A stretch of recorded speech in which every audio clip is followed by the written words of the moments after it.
malaki na pong tulong niya sa amin. Lalo po't magpapasko ng mga bata. Talagang nagpapasalamat po ako ng malaki sa nagtutulong sa amin. Talagang halos tumulo po ang luha ko sa mga ganyang mga taong may mga mabubuting puso.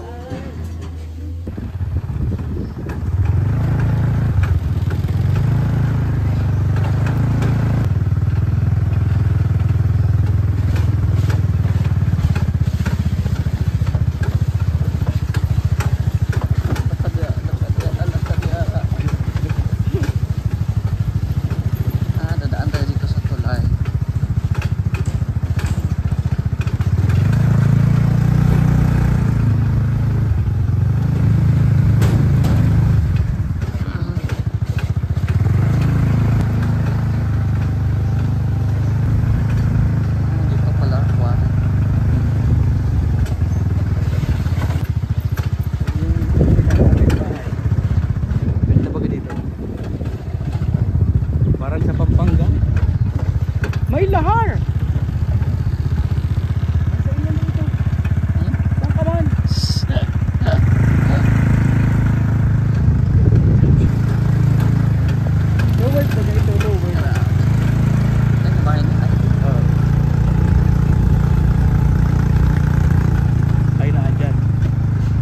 Hello po mga kalingap, shoutout po, magandang hapon, umaga, tanghali, gabi, saan man po kayo ngayon, no? At naway nasa mabuti po kayong kalagayan.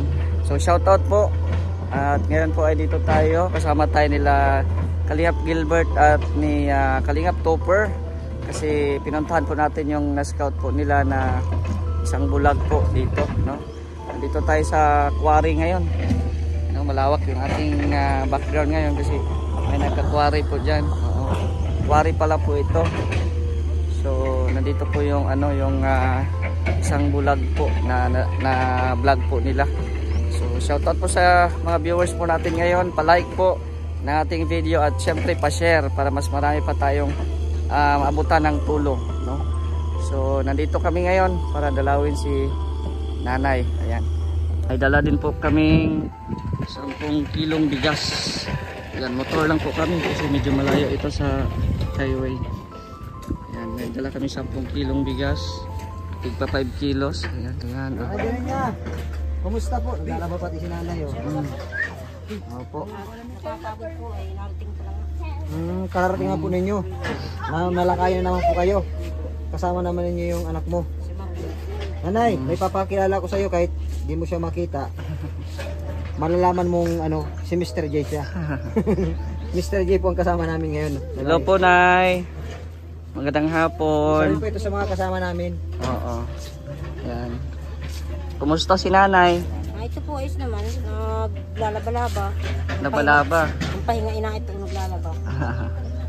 Ayan. So si nanay po. Talagang hindi kayo nakakita, Nay? Di na po. Tagal na. Tagal na. Ano po yan? Inborn po yan or Sa Tigdas daw po. sa Tigdas? So parang nag-convulsion. Yun po. So ano ulit pangalan mo, Nay? Virginia po. Virginia Custodio. Custodio? Yun po. Ayan. Ilang taon na si nanay? 45 po. 45. So nung mula bata, nung nagkatigdas ka hanggang ngayon, yun na talaga? Yun na po talaga nakakita. So ilan po ang anak nyo, Nay? 6 po yun. 6. Oh, yung isa po, wala na. Namatay na? Yun po. Masaklap na kamatayan baga po. Ganun.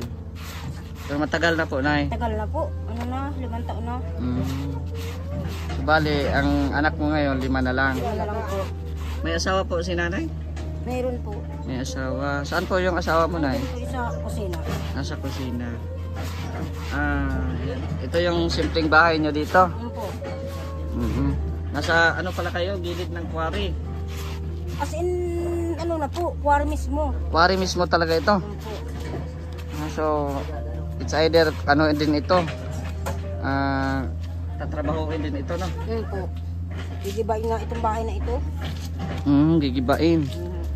Tapos, saan na kayo titira, Nay? Yan ang hindi ko po alam kung saan kami ililipat. So kayo ay hindi permanente dito, ano lang.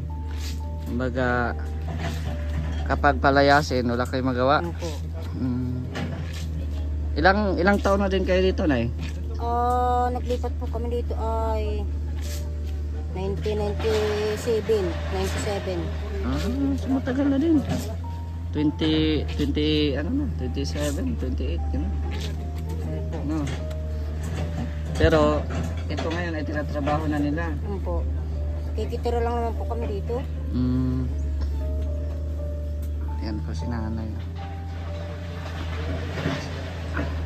Paano po yan ay pag di ba naglalakad-lakad ka po? Kapa-kapa lang talaga. Ay pag dito po sa bahay, kabisado ko man na. May minsan nga pong pag nalabas ako sa pintuan ay nauntog ako sa talagang hindi ko may minsan po talagang maano baga po na sakit yung ulo ko. Oo. Kaya nagkakagayon ako tapos may matanong na ano yung gasgas ko sa mukha tapos ay kulula. Pero sa labas na may anak ka kasama ka. Hindi po ako nakakapaglakad ng mag-isa. Sa labas kasi malayo din yung highway. Malayo po talaga. Ano pong trabaho niyo po or parang hanap buhay niyo po dito? Ay nako, nangihingi po talaga. Nanilimos. Ano po? Saan doon sa Sa sentro sa po. sentro? Ano po? Pero kasama mo yung anak si mo. Manny, yung babae po. Kasi siya yung nagsisilbing mata, no? Ano po? Nanay. Ayan. Si tatay, anong trabaho ni ang asawa mo? Masasakti na po yan, kaya wala na siyang trabaho. So, apektado siya ng pagkawala baga po ng anak namin ng pangatlo. So parang apektado siya. Ano po? Parang na-depress, gano'n? Or ano ba? Nakita ko kasi yung mga video nito, yung mga kasamahan ko. Kaya pinuntahan kita dito, Nay. Oo. May dala kaming, Nay? May dala kaming 10 kilong bigas. Salamat po. Oo. Malaki na po yung tulong niya sa amin. Lalo po't magpapasko ng mga bata. Talagang nagpapasalamat po ako ng malaki sa nagtutulong sa amin. Talagang halos tumulo po ang luha ko sa mga ganyang mga taong may mga mabubuting puso. Dahil talagang ganito po, sa kapagudan ko, halos nalagli po ang utak ko, napapagod po ako kahit gusto kong magpahinga. Pag may labahin po ako, maglalaba muna. 10 kilong bigas tayo, Nay. Tapos, ilan ang mga anak mo nag-aaral, Nay? 3 po. 3. Ano, mga elementary pa? Ito pong 2 elementary. Yung pong isa, grade 7. Ito, anak mo, bunso? Ano po? Kinder. Kinder. Kinder pa ito. Ano po? Nanay Bernie, ikaw na naglalaban yan. Yung anak, di ka tinutulungan ng anak mo. Ako po naglalaban nito. Tapos saan ka pa natabo niyan? Sa ilog po ako na, Balinaw. Tapos sa ilog din po ako nagkahuho nito. O, sino pong nadala niyan? Ako, pag kaunti lang po ako, pag si Agum, pag marami. Paano po nyo nadadalan? Sinusunod ko po sa ulo ko, tapos po nakahawak ako dun sa sama-sama kong bata. Grabe ang... Malayo dito ang, tubig? Ngayon mga po, tanong naman na po dito yung ilog. Diyan lang po. May ilog daw po dyan. Nay, saan po namin ilagay itong bigas, Nay? Uwi niya, siya naman ang Sa naglalaba. lamesa na lang daw. Ayan. So ito yung sim. Oh! Ingat ka! Dugo. Buti at na ano yan. Nagdugo? Paano po nyo nakikita yung Nagdugo? dumi ng buti na lang, makapal ang buko. Pagkalbo yan, patay. Lagot. Palilinis. Tapos kusot-kusot na Yan. bahala na. Anak niya yan? Ano? Ano? Bali pa ng kuryata yan. Okay. So ito po pala yung titirhan nila dito. Temporary lang po sila dito at paalisin daw po sila pag tinatrabaho na itong quarry. Oo. Nagbubutas na nga doon. Ayan, nagbubutas na nga po sila dyan. So, malapit na po dito, malapit na po yan dito aabot, kaya ewan daw po nila kung saan sila didipat. Ayan, Uy, confident ka dyan mag-upo. Tingnan mo nga yan, oh. PWD na rin. Confident ka mag-upo Ano lang? dyan. Nakabitay din ang ano? Nakabitay. Ampuit. Nakabitay din kasi yan. Parang ano lang din, oh. Nakapako lang din yata. Kaya nga, ito nakatali lang. Oh, nako po. Delikado. Yun, makapako, wala nang papakuan. Delikado yan. So, ayan, nandito tayo. Ito yung bigas. Ilan natin? 10 kilo po yan. Tigli 5 kilo ang bawat, ano, bawat sako. Yan, so, grabe po pala ang ano nila. Sobrang hirap din ang buhay, oh. Sira-sira na yung ano, nipa nila, yung bubong din nila, sira na. Ayan. Tay, magandang hapon. Ikaw po ang asawa ni Nanay, Tay. Ilang, anong pangalan po niyo, Tay? William. Ha? William. William. Ilang taon ka na po, Tay? 58 na. 58? Wala na po kayong hanap buhay, Tay, simula nung ano daw sabi ng asawa mo nung namatay yung anak mo? So dito ka lang sa ano bahay. Oo. Tinutulungan mo na lang si ano nanay mag ano. Oo. So kumusta naman kayo dito, Tay? Medyo okay naman. Trapal na pati itong ano, tayo. Tapos ano na. Oo, rupok na. Yan, oh. So dito lang pala si tatay. May mga anak mo? Ah, okay. So dito pala kayo sa quarry, no? Malapit ng bayo.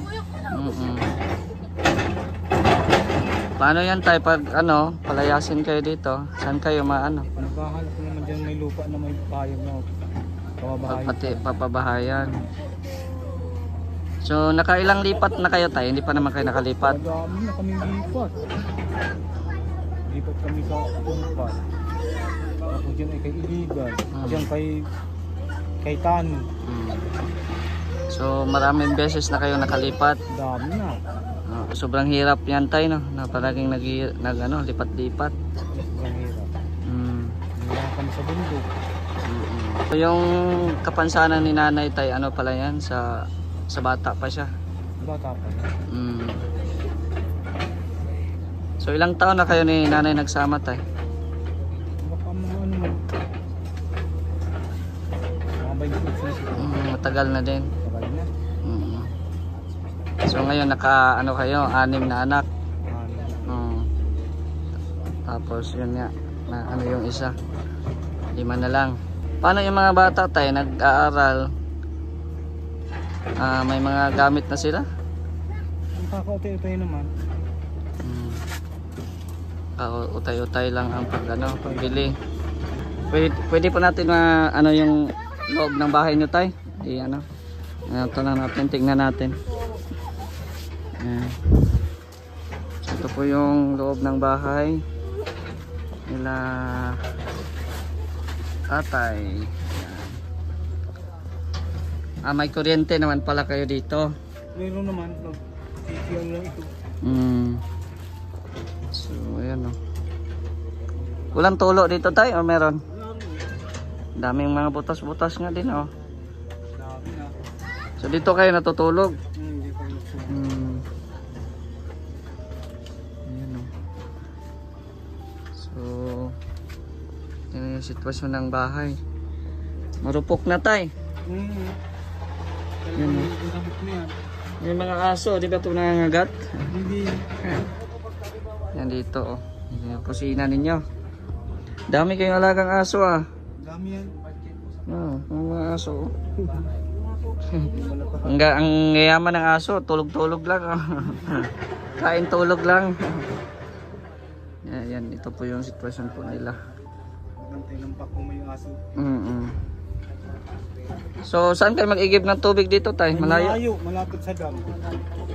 Malapit sa dam? Oo. Pag yung iniinom ninyo? Iniinom namin malapit sa dam. Pero yung pag ilalaba lang, nandito lang may tubig dyan. Oo. So, ayan o, kaya po marami silang galon.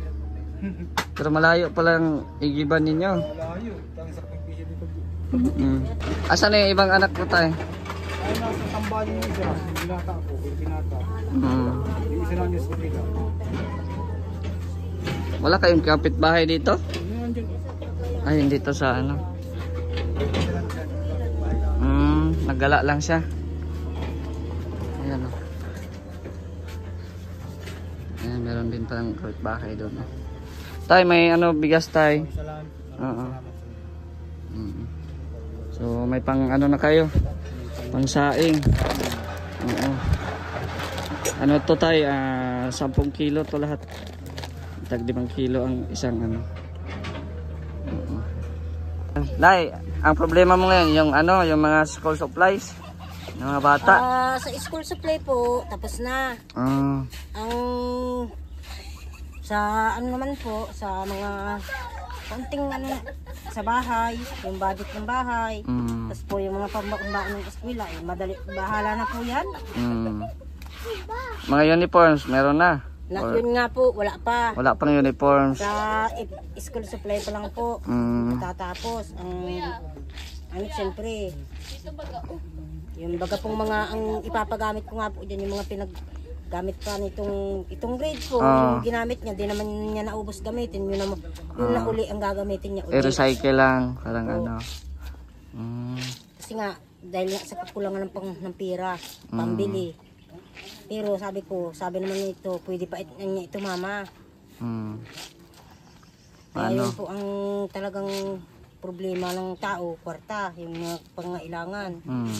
Pero sa mga damit po, bahala na po kung ano. Pero hindi pa naman agaran niya na mag-uniform.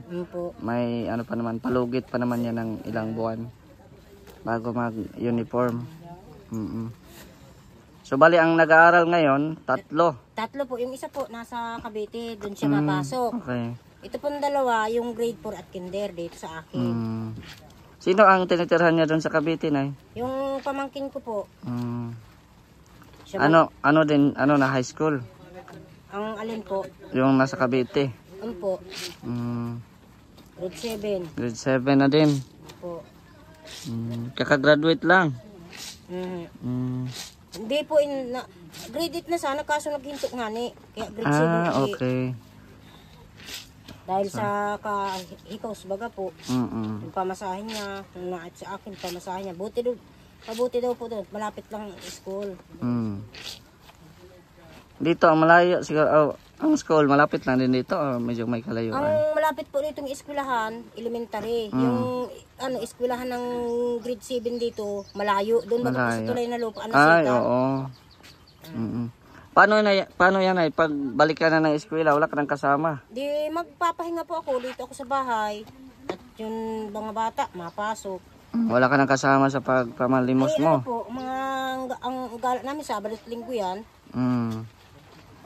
So, ayan. Nakakamagkano ka din ay pag ikaw ay nang nilimos? Ay hindi po pare-parehas. Minsan kinikita namin 300 na 200, 150, ganyan. Kasi depende din po sa bigay, no? Kumpong din. So, ayan po si nanay, napakasipag po.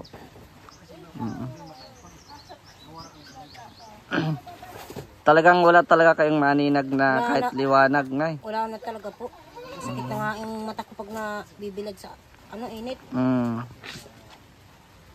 So, ayan po si nanay, oh. So, sige lang, nay, no? Baka may mga blessings na matanggap sa sunod, no? Baka may mga blessings. So, babalik lang po kami dito, nay. Balik kami dito pag ano. Ayan. Kasi umuulan na din po. Sige po, nag-ulan pa nga. Oo. Sige po, nay. Ay, yung bigas na yan, andyan po sa lamisa. Salamat po, salamat. Okay. So, ayan po, no? Hinabot na po kami ng ulan dito sa quarry. Pero tuloy pa rin tayo sa paglingap. Ayan. Shoutout po sa ating mga viewers po ngayon. At hello din po kay Ate Helen Sical, Ate Bertus Woman, Kuya Nalding, Ate Laura. Hello po sa inyo. Kay Ate Dina Cruz. Ayan, hello po. Kay Ate Lucel, shoutout po. Ate Lynn Millar. Ayan. Sa lahat po ng mga nagko-comment palagi sa ating mga videos, marami pong salamat sa inyo. Sa inyong walang sawang suporta. Ayan, pag-suportahan din po ang ating kasama po ngayon, si Kalingap Gilbert at saka si Kalingap Topper. Ayan, nagmotor lang po kami. At syempre si Engineer Agul. Ayan, si Engineer Agul. Kasi di po siya nakasama ngayon si Engineer at may nilalakad po ata. So shoutout din po sa Team Kalingap, kay Kuya Val at Edna and Kalingap Rab. Sana po ay may makatulong po dito sa kay nanay, no? Sana po may makatulong sa kanila. Ayan, i-message lang po ako sa Facebook, Mr. J the PWD. So hanggang dito na lang po ang ating video mga Kalingap. Marami pong salamat. It's me, Mr. J the PWD, ang taong may kapansanan pero may pangarap sa buhay. God bless and thank you so much.